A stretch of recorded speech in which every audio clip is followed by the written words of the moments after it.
भगवान राम ने आखिर क्यों माता सीता को घर से निकाल दिया था जब वो गर्भवती थी। आप सोच रहे होंगे कि भगवान राम ने गलत किया, मगर ऐसा नहीं है। आपको बता दें कि माता सीता के कर्मदंड थे, जिसकी वजह से माता सीता को गर्भावस्था में वनवास जाना पड़ा था। इसमें दोष किसी का नहीं था, बल्कि स्वयं मां सीता का था।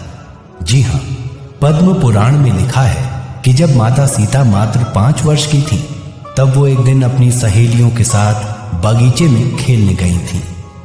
वहीं एक पेड़ पर तोती बैठी थी, जो अपने तोते को राम कथा सुना रही थी। अयोध्या में राम जन्मे हैं, राम दशरथ के पुत्र हैं, राम का श्रृंगार अति सुंदर है। यहाँ जनकपुर में धनुष तोड़कर राम सीता से विवाह करेंगे। तोती को ये कहानी इसलिए मालूम थी क्योंकि तोती और तोता वाल्मीकि जी के आश्रम में रहा करते थे, जहां रोजाना वाल्मीकि जी अपने शिष्यों को राम कथा सुनाते थे।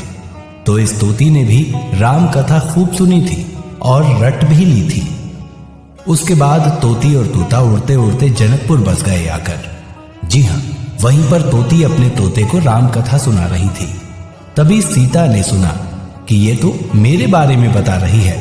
तो मौका देखकर चुपके से माता सीता ने तोती को पकड़ लिया और उसे पिंजरे में कैद कर दिया और बोली कि तुमने बहुत बढ़िया कथा सुनाई है, और सुनाओ। तभी तोती बोली कि बहन, मैं गर्भवती हूं, मुझे कैद मत करो। माता सीता ने उससे कहा कि मैं तुम्हारे लिए सोने का पिंजरा बनवा दूंगी। यकीन मानिए, माता सीता ने रातों रात सोने का पिंजरा बनवाया भी और तोती से कहा कि इसमें रहो और तुम्हें जो खाना हो वो बोलो, मैं तुम्हें खिलाऊंगी, पर तुम मेरे पास रहो।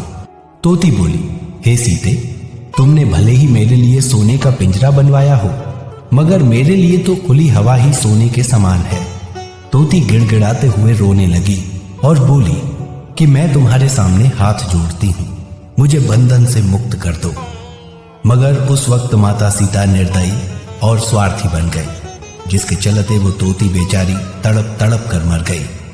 उस वक्त तोती को मरा देख तोते ने माता सीता को श्राप दिया कि हे सीता, तुमने मेरी पत्नी को मुझसे गर्भावस्था में दूर किया है। जाओ, मैं भी तुमको श्राप देता हूं कि जब तुम गर्भवती होगी तो तुमको भी तुम्हारा पति खुद से दूर कर देगा। जी हां दोस्तों, ये बात साफ साफ पद्म पुराण में लिखी हुई है कि तोते ने ही माता सीता को श्राप दिया था, जिसका परिणाम ये निकला कि वो ही तोता इस जन्म में धोबी बनकर आया, और आज उसी धोबी के कहने पर राम ने सीता को त्याग दिया।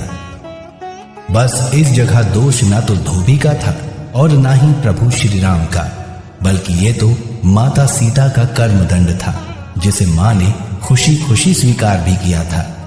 तो दोस्तों, माता सीता से सीखिए कि अपने कर्मों का दंड यही भोगना पड़ता है, इसलिए इसे हंसते हंसते स्वीकार कीजिए और भोगिए।